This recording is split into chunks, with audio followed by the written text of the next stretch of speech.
Alright, the 1F weld is held with the metal in like a little saddle position. So that's a nice angle for a fillet weld, where that one is, or any of these here are. So I have 4 chances to get it right. I'm going to try to focus my weld on the valley of this little pieces of metal.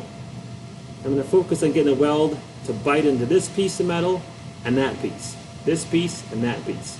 I'm going to kind of work my way down the whole valley in a little overlapping C-shape or crescent shape pattern and in a pull direction. Let's give that a try.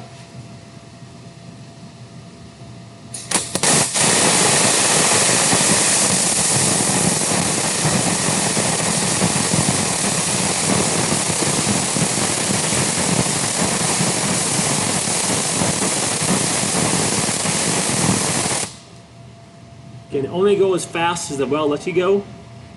Don't rush that process. Let that weld kind of take shape. Let it fill that little valley. Keep a nice smooth face, nice toes, and even legs. There's your fillet weld. 1F position.